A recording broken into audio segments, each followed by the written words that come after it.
have a problem in all the Star Wars prequels is you have these giant digital sets that are just like empty.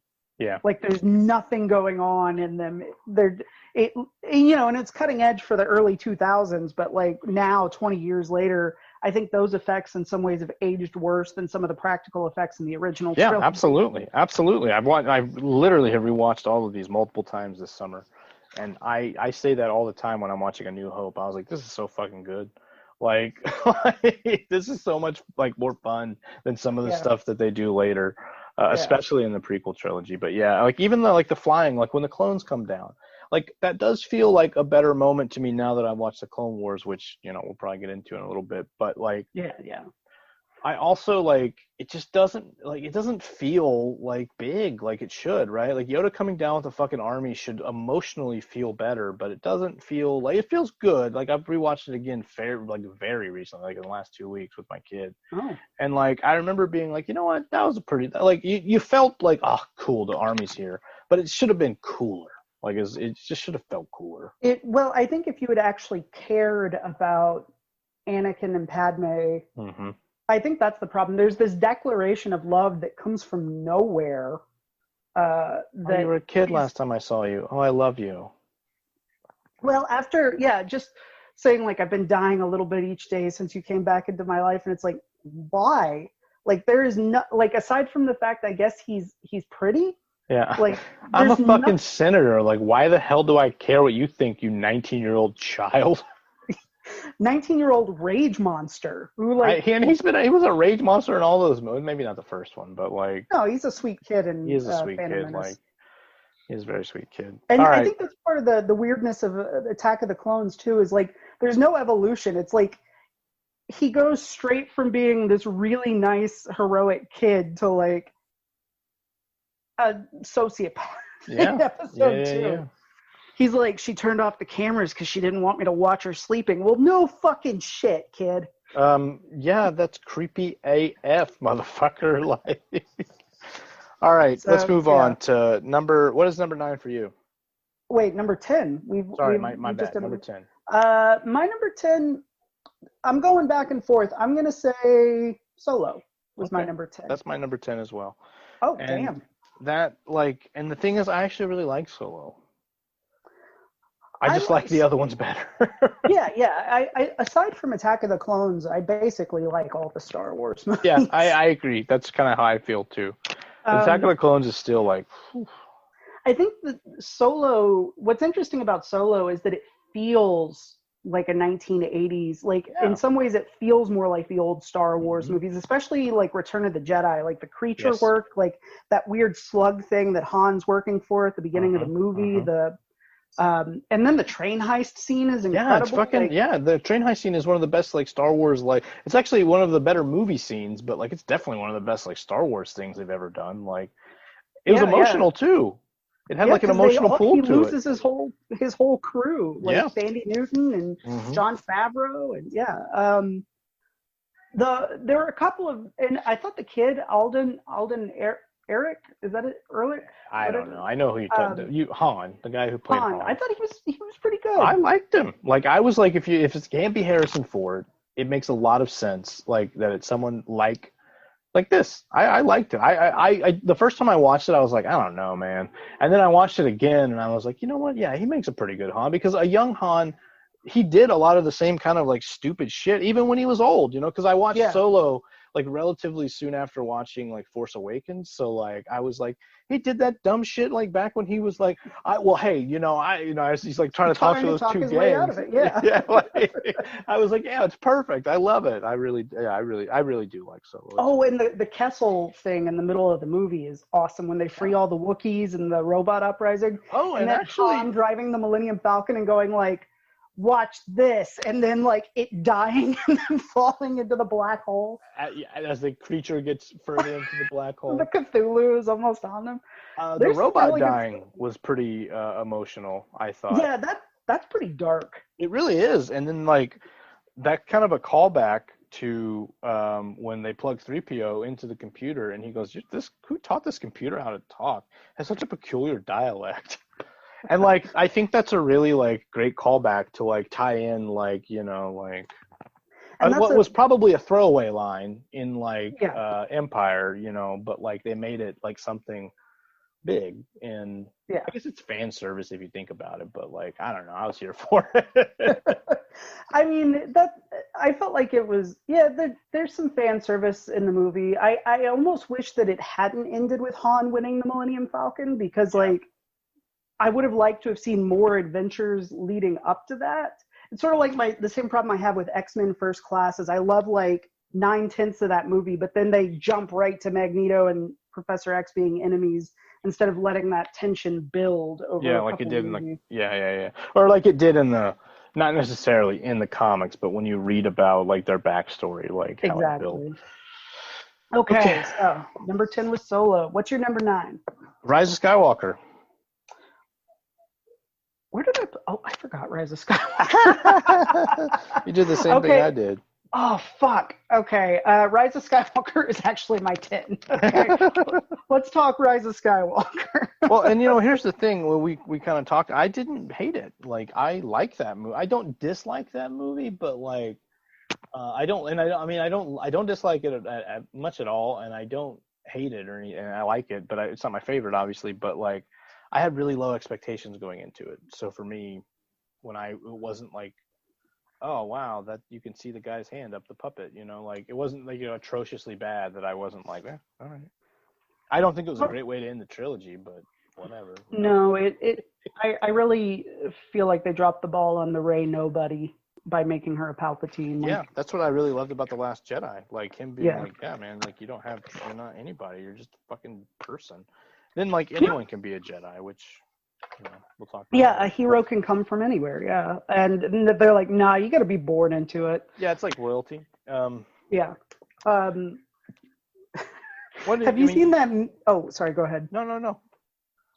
Oh, now you're taking a drink. Have you seen that meme where it's like a photo of Anakin from Episode 2, and it's like Anakin Skywalker watching Rey bury his lightsaber in sand, which of course he hates, as we all know from Episode 2, and his face is just like like it.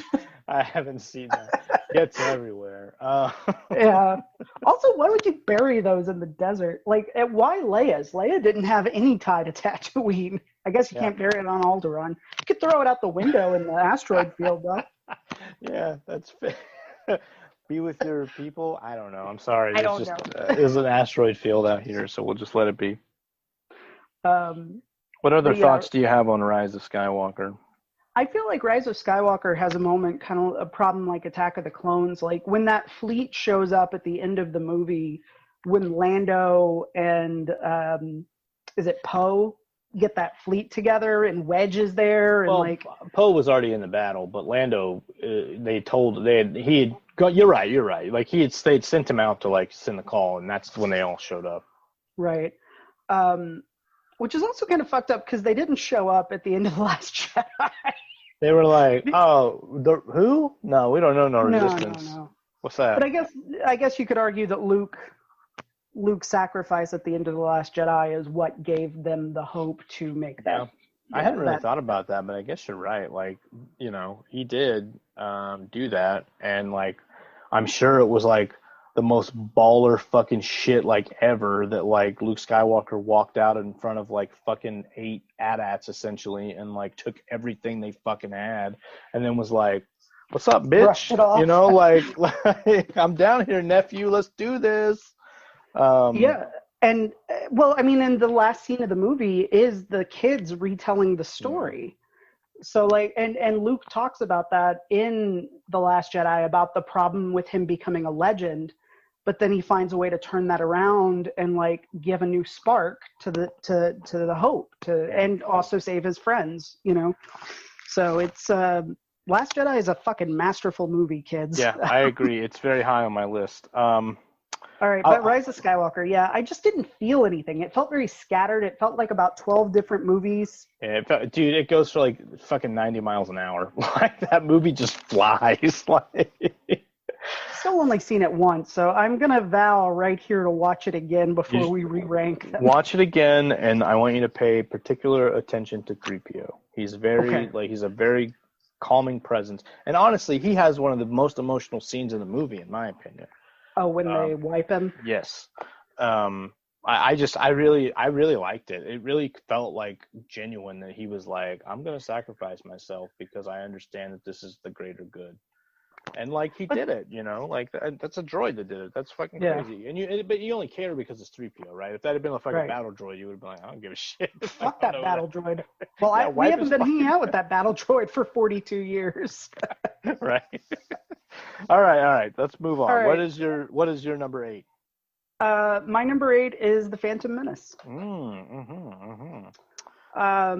I actually, a couple of years ago, I probably would have ranked it at the very bottom. But after I watched episodes 1 and 2 earlier this year when I bought the big 4K box set of all the Star Wars movies, and I was surprised at how much more I liked it, especially having watched, like we've talked about many times on this show, some of the Clone Wars. Like it really, it holds together a lot better and feels like George Lucas really was going for something. It doesn't all work, unfortunately, but like it's not afraid to make some big choices, and it's not as cringy as I remember it being, and like the battle scenes are actually pretty exciting, and Qui-Gon is great. Ewan McGregor could have had more to do, but like the fight choreography is terrific. The pod race is great. Like it's not perfect, but it feels like more like a Star Wars movie than Attack of the Clones does to me. Yeah. Mine is The Force Awakens. Damn. Yeah. That far down. Yeah. Explain yourself. I just don't, like, for me, it just feels way too much like A New Hope. It's literally like we watched A New Hope again. The only things that are different are the Han and Rey and they go to the Maz Castle, but it's also similar to the Obi-Wan Luke dynamic from A New Hope. So, like, it's an old guy talking to the new hero, heroes, because I really like the Finn character. Don't think he got a very good Rise of Skywalker. I know they made him a general, but it was like, who gives a fuck? Like, he's barely in the fucking movie. Yeah. And he is in the movie, but, like, he's just relegated to such a role that, like, he had some fun lines in the movie, for sure. And the weird, like, Force stuff that they kind of, like, teased with him, like, what's the fucking point? It's the end of the saga. Like, why were you? Yeah, like, well, where are you going but I don't that? think it's the end of these characters, though. I don't think that was the plan. I think John Boyega is done. Well, no, he absolutely is. He's like, fuck that place. Aha! I got paid, so. See ya. So no, I agree with you, but I don't know if that was necessarily the original intent when they created those characters. So, and also, I think Poe coming in as a main character kind of relegated probably some of the stuff Finn was supposed to do to, like, an entirely new character. And I feel like we didn't get enough bro time with the two of them. We literally got one real scene in The Force Awakens, which is one of the best scenes in the movie, like when he breaks him out of the ship and, they're flying and he names him and then they crash. And he didn't see him again until the end of the fucking movie. And then they're apart from The Last Jedi, too. Mm-hmm. Well, yeah, and I think that's The Last Jedi's big failing, actually, is not finding a way to put... I like Rose a lot, but I think that not having Finn and Poe together was a big strike against the movie. For me, I think that the first 40 minutes of The Force Awakens are fucking great. Like, everything, like, meeting Rey and, like, everything up to them... good and, like, new. Yeah, like, you meet the scavenger, you see this weird Darth Vader emo kid, you've got a stormtrooper. What? He really is kind of like a kid cosplaying Darth Vader. Like, yeah, he's Hot Topic Darth Vader. Yeah, that's my grandfather. And the middle 40 minutes, it feels like they don't know what they're doing, and then they kind of pull it together at the end. I think that moment where Rey pulls the lightsaber, or it goes to her instead of him, is one of the great Star Wars moments. Yeah, no, I agree with that completely. There are bits of really great, of, like, real greatness in that movie, and, like, I really like that movie. Yeah. But like, and like this could change, right? Like I could go on like a sequel trilogy kick and be like, Rise of Skywalker's #1, but no, I'll never do that. Oh, shit. All right. My number 7